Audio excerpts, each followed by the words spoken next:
What's up, Nature Lord? What's up, Queen Bee? Meow, Buzz, meow. buzz. I feel like I started to make a fly noise, like meow, meow, meow, meow. Kind of a bee wing. Yeah. It's no Mow May. You don't have to mow your lawn for a whole month. Does every place do that? I hope every place does that. I know that Royal Oak's done it since 2022, but it was like a past city ordinance thing that you don't have to mow your lawn for the entire month of May so that you can help the pollinators. Yeah, you guys, don't be psychotic and instantly clean your lawn and all your leaves up. All the little bugs are trying to reemerge and get strong in all the mess that's in your yard. Yeah, all those leaves that were packed down, that's where all the little friends are living right now, and they're getting out. Yeah. I say that as I can hear someone in my neighborhood with a giant leaf blower.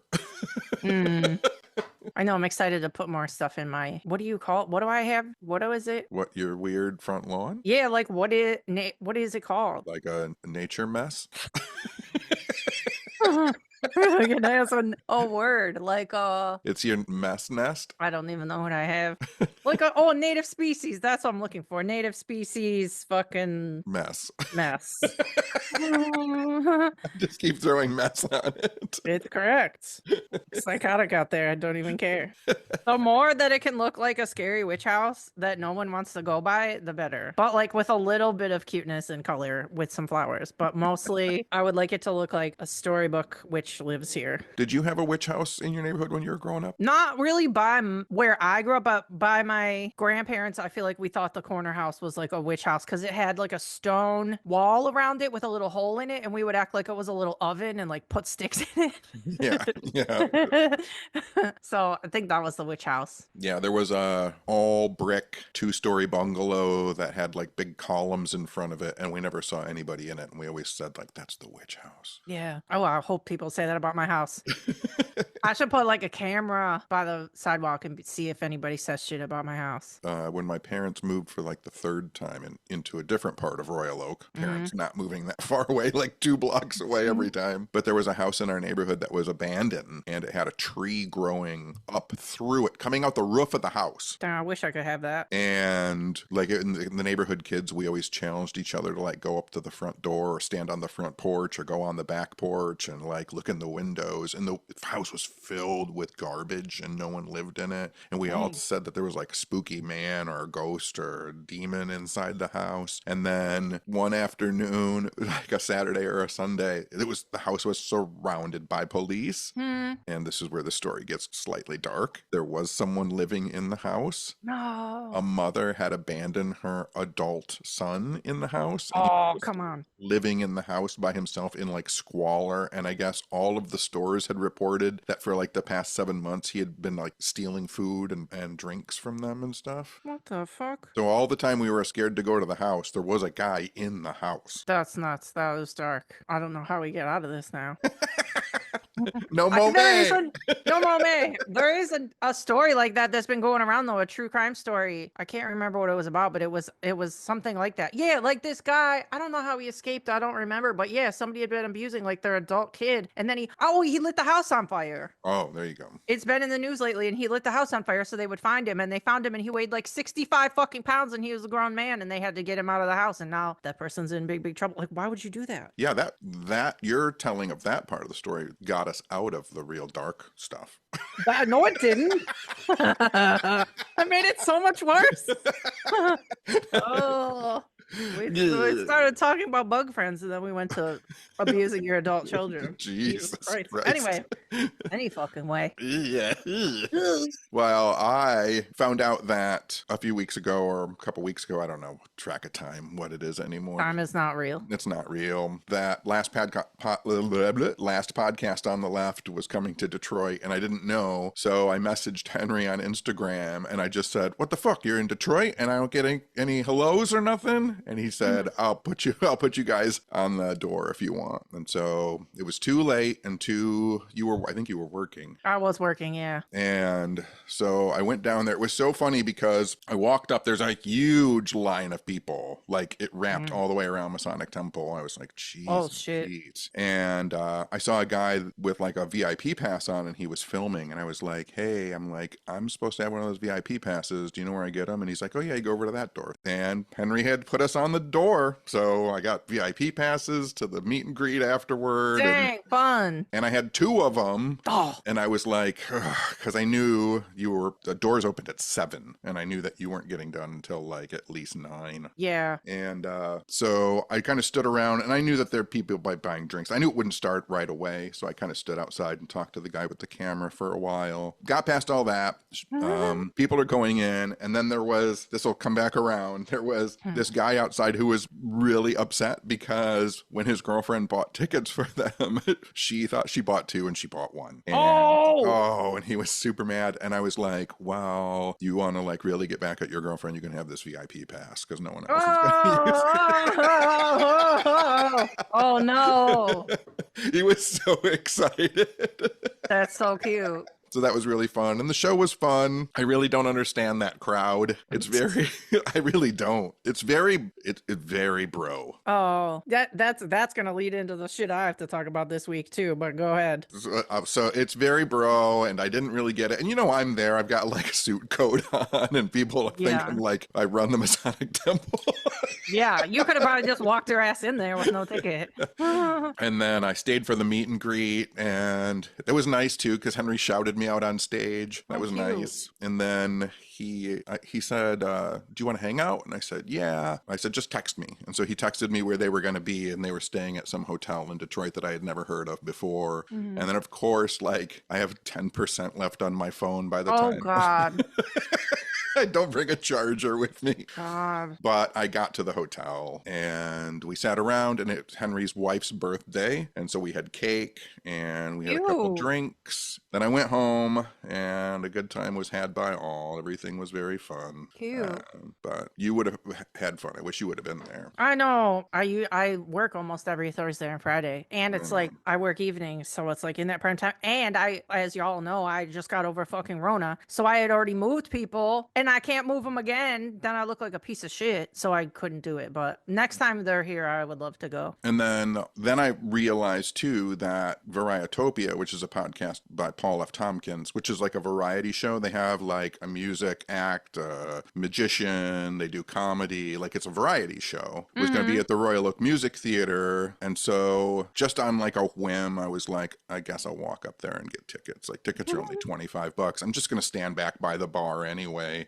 Like it's fine. So I walked up there, got there right as the show was starting, walked up to the ticket booth, and I was like, are there still tickets available? And the girl's like, yeah. And I'm like, what are they? And she's like, 25 to 45. And I was like, oh, just give me a 25 because I'm going to stand by the bar. And she's like, okay. So I'm literally standing there for like, she starts talking to the other girl. I can't hear because she's turned the microphone off in the ticket booth. Okay. 20 minutes I'm standing there. And I'm like, what is going on? And so I'm trying not to be upset because I didn't really want to go to this, and like, should I have walked away? Like, what's going on? And finally she clicks back on. She's like, sorry that took so long. She's like, we had a VIP pass that no one was using, and so I'm just going to give that to you. That's what I've been doing. What the fuck? And I was like, the universe came around. Like, I gave away a VIP pass and I got a VIP pass. Listen, that shit never happens. Never. Why would they do that? Fucking happens. Never happened.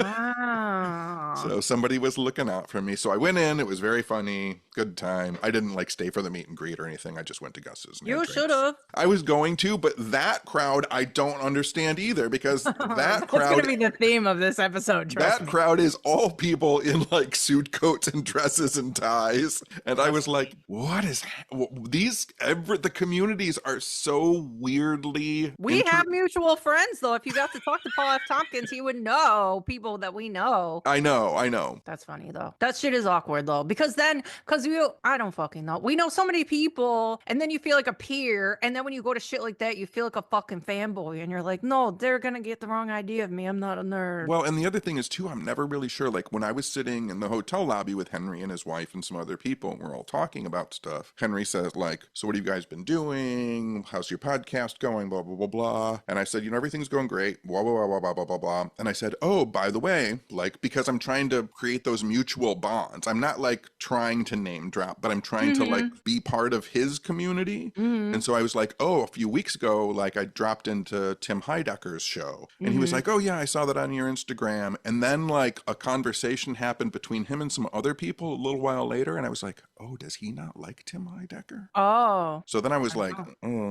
I'm not sure who likes who. Yeah, that's true. Yeah. Yeah, we're like peripherally in it, but we're not like, oh, sit in a LA bar and hear fucking gossip. Right, exactly.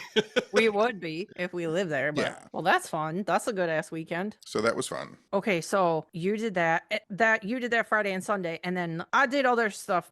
Whatever, nobody cares. But on Sunday, the headline is on Sunday, I got to go to the Henry Ford Museum and see Francis Ford Coppola talk in person to a pretty small crowd, and it was insane. And so I bought the tickets like a month and a half ago, so I knew it was coming up. So y'all know that I've seen Godfather 1 and 2 like a quadrillion times. I could recite the whole movies, but I hadn't seen that much of his other, and I've seen Outsiders obviously a million times, but I haven't seen that much of his other filmography because I have mental problems and I like watching the same movie over and over again because it's good for my brain. So for the last few weeks, I watched his entire fucking filmography in the last few weeks, his entire thing. Like you guys remember, I talked about The Conversation on here. I've been chipping away, right? And they're not all good. I will say that a lot. They're not all good. They're not a lot. They all look really good, but the stories are not all there. And some of them are a slog, but I will say the best fucking ones that I watched Megalopolis because I had to. I'll get back to that. It wasn't the worst thing I've ever watched, but it's not great. Right. It's just different. It's just unlike anything anybody's ever made. I'm not even going to say it was bad. It was just very different. Right. And your just brain doesn't know. Someone's vision. Exactly. Yeah. Yeah. It was just very different. And then Peggy Sue Got Married. Have you seen that? Of course. It's so listen, I never watched that movie before. You'd never seen Peggy Sue Got Married? Oh my God, it's great. It's so good. It's so heartwarming. It's so good. You guys got to watch Peggy Sue Got Married. Synopsis is briefly, and Nicolas Cage is in it, and he's the husband, and Kathleen Turner is the wife, and they're going to their like 25th high school graduation. So you see her going in, and she's like wearing an old dress, and they're separated. So she's like, this is awkward, but I'm gonna go and have a nice time. So then she passes out at the reunion, and then goes back in time to when she first met Nicolas Cage, and then she's going back over her life and seeing like what went wrong and when they fell out of love and blah blah blah. And it's like the most existential, wholesome, cute. It's perfect. I really feel like it was made to be an adult Back to the Future. Yeah, it is. Yeah. I don't know why so many people talk about that movie and they don't talk about Peggy Sue Got Married. It's fucking beautiful. Yeah. So that was obviously one of the better ones I watched. And then the other one that was really great was Tucker, The Man in His Dream. It's a good movie. So good. It's so beautiful. Yeah. You guys, briefly, it's about a guy who tried to make his own car brand like a long time. Was it in the 40s or something? Yeah, I think it's 40s or 50s. He's trying to compete with like the major motor big companies. Three. Yeah. Yeah. And he was based in Ypsilanti, which is crazy because that's where the initial tattoo shop that I worked at was. So there's little signs for Ypsilanti in the background, and he makes this beautiful car, and it's really, really good. Jeff Bridges plays Tucker, and it's really, really good. And there's a lot of other famous people you'll recognize in it. Christian Slater's in it, and he's very tiny. That one was great. And that's kind of a anti-capitalist movie too. Oh yeah, 100%. Yeah, that's the thing. Listen, this is what I'm getting to. Okay. Because Francis Ford Coppola is the shit, and he's so anti-capitalist. He hates rich people. He hates money. The through theme of all of his movies is fuck money, fuck rich people. Like, I'll get to it, trust me. So obviously the best one that I watched that I've never watched in my life. Captain EO. No, stop. Apocalypse Now, I never watched in my whole life. You've never? No. Come on. Listen. The horror. The horror. The horror. I literally feel like it's one of my favorite movies ever now. Of course. It's Apocalypse I just watched it. Martin Sheen is so handsome in that movie. Bro, Chef. Oh, yeah. He's so cute in that movie. He's like reading a book and he has that mustache and I'm like, why is he so fucking cute? I fell in love with Chef instantly. I don't even know how. The whole movie I'm watching it, I'm like, how did anyone there's no way. No one can make this now. No one could make this ever. I was stuck. I literally sat on my floor. At some point in the movie, I moved from the couch to the floor, and I was sitting in awe, looking up at my TV. I couldn't. My jaw was dropped the whole fucking movie.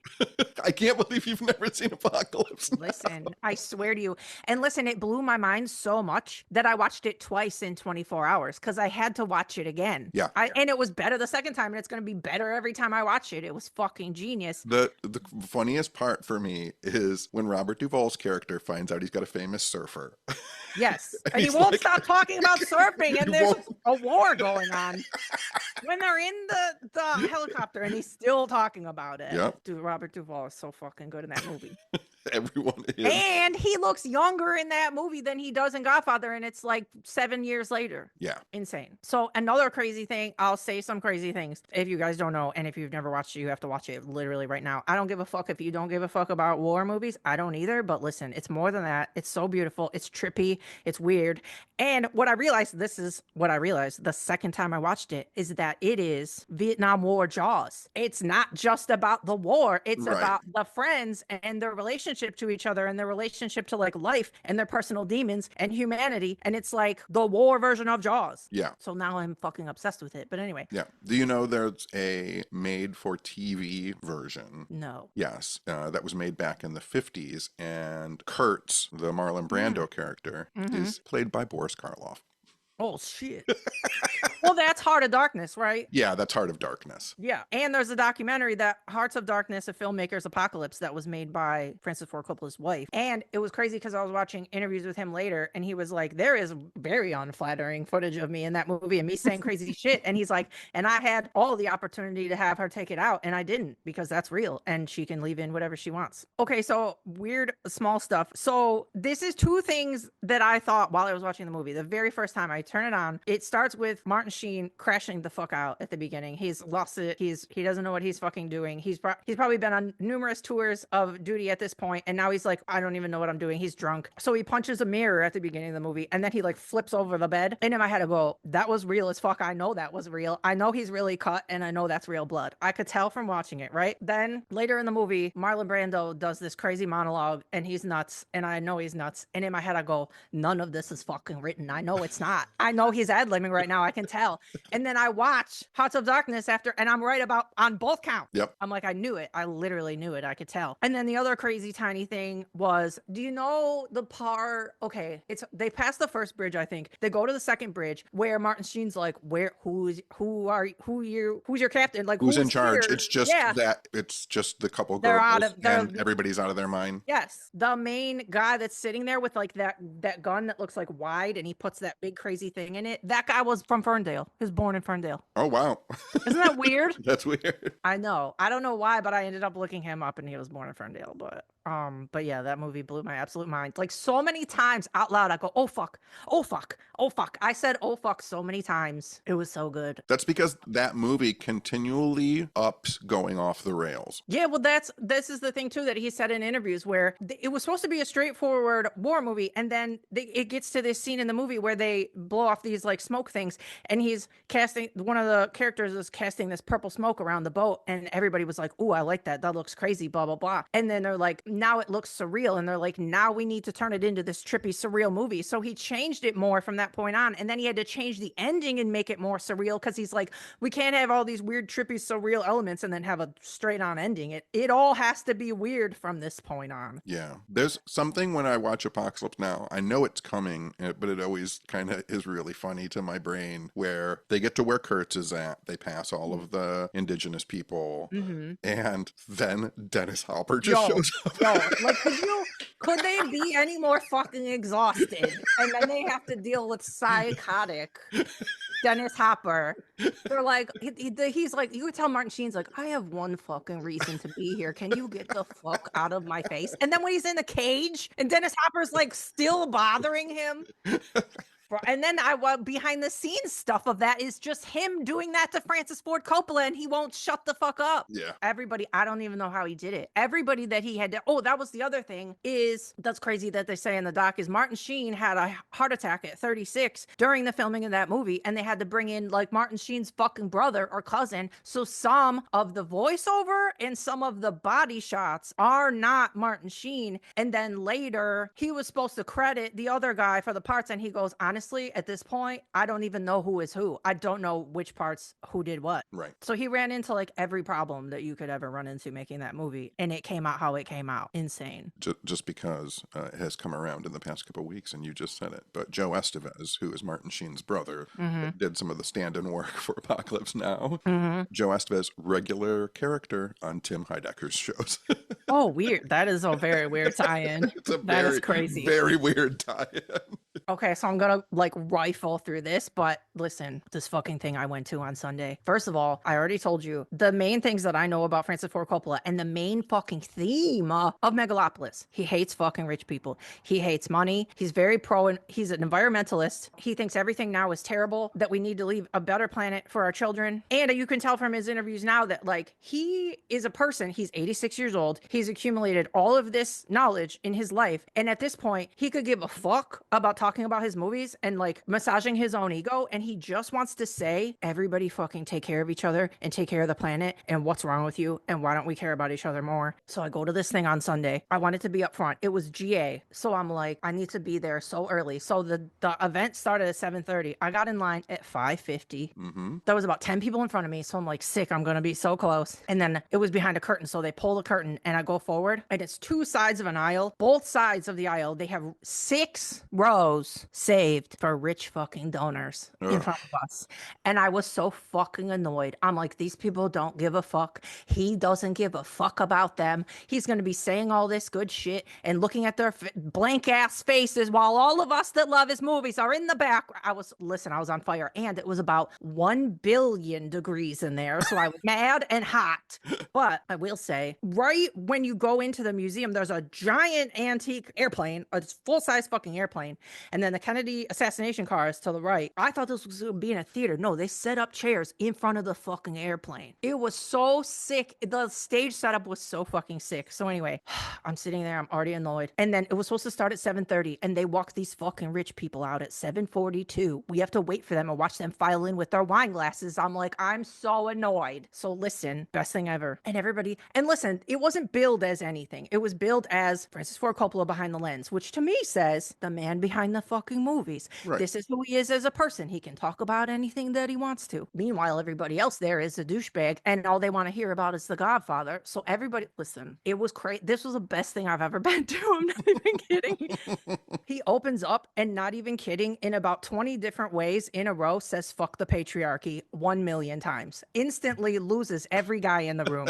I'm like, this is my favorite thing. He's like, the patriarchy is a mess. He's like, over the course of history, like 75% of history was a matriarchy and 25% was a patriarchy, and all they do is fuck everything up. He said women invented everything and men have stolen every idea that they've ever had. He says this out loud in a room full of rich guys. I'm like yelling. I was so happy. He says something like $7 trillion a year is spent on advertising. It's all bullshit. They make you buy shit that you don't need because they keep you unhappy, because unhappy people make better consumers. You don't need any of the shit they're advertising to you. He's like, you don't need to go out and buy a $20,000 purse. This is the biggest fucking director in the universe sitting in front of a room full of rich people. I'm like, this is the best thing ever.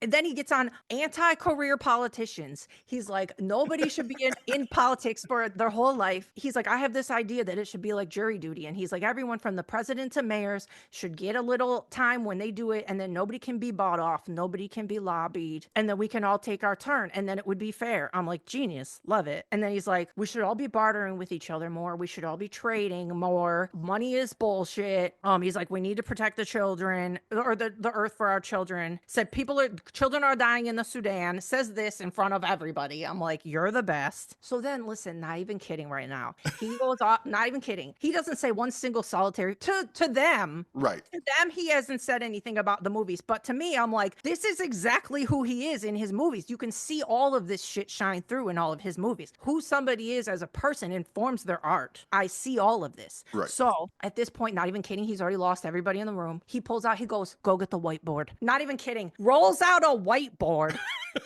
Not kidding. Makes somebody come up. I almost raised my hand. I'm pissed that I didn't do it sooner, but he has a girl come up and write on the whiteboard, and he's like, these are the things that are ruining the world. This is how we change it. And he goes, number 1, money. Number 2, work. Number 3, time. And he's like, number 4, government. Like going crazy.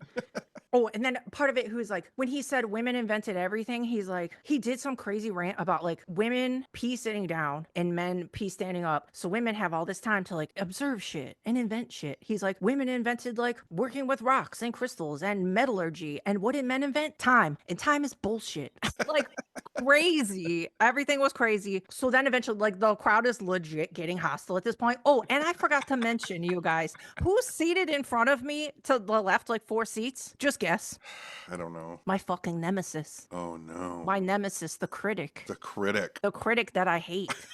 He's sitting there and he's so put out and he's rubbing his face and he's shaking his head. I'm like, and then the guy behind me said that he's a freelance like sports writer for the Free Press and he's acting like an absolute asshole. People are literally heckling Francis Ford Coppola on a Sunday in Michigan. Like, where do you have to be that's so fucking important that you can't listen to this man talk?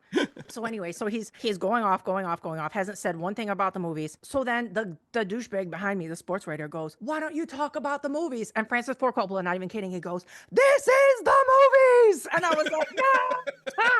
I, like, me and the girl next to me put our hands up and yelled so loud, like him just being like, you obtuse motherfuckers, you have no fucking idea. So then anyway, the moderator tries to get along to movie questions because we're almost out of time. I'm not even kidding, there was like 10 minutes left, and the moderator's like, we should move on to questions. And Francis Ford Coppola goes, what, because of time? I can stop time. I'm like, oh!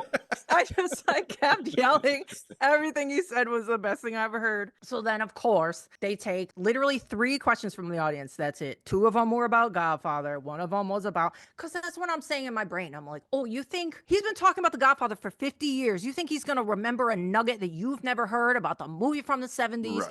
And we're going to get some inside information? Like, you already know all this. So he answered some generic questions, answered the generic question about how he got his middle name because he was born in Henry Ford Hospital. And then he said too, and I already knew this, but back in the day, and being like his dad was an immigrant, like you would take the name of your employer to make you sound like more like you were a part of it. Yeah. Right. So they took Ford as his middle name, blah, blah, blah. And everybody in the audience was like, oh. And I'm like, yeah, that's on his fucking Wikipedia page. Why don't you grow up? Everybody grow up. So anyway, but the one cute thing that he did say that I've never heard before was somebody asked him like about the actors that you've worked with before. And he said, there is a cute story about Marlon Brando. And he's like, he starts telling it and he's like, so if he had to lose weight for a movie and if he had a quart of ice cream in his freezer and he's like, and he stops and he's like, if it was me and I had to lose weight for a movie, I just wouldn't have the quart of ice cream. But, and then he goes back to it. He's like, so he would have this quart of ice cream and he would wrap it with metal chains. And then he's like, and I forget if he said either when the movie was done wrapped or if when he wanted to cheat, he's like, he would go in the freezer and he would shoot the lock off with the gun. I was like, oh. So that was sick. Oh, also he brought up Rossum's Universal Robots. Oh, see, there you go. He did, because he was talking about like workers and yep. He's like, yeah, we should be using creativity and blah blah blah, and he's anti-AI, and he brought up and he's like, do you guys out there know where the word robots comes from? He goes, I do. And then he said that and I was like, oh, you were like, you knew.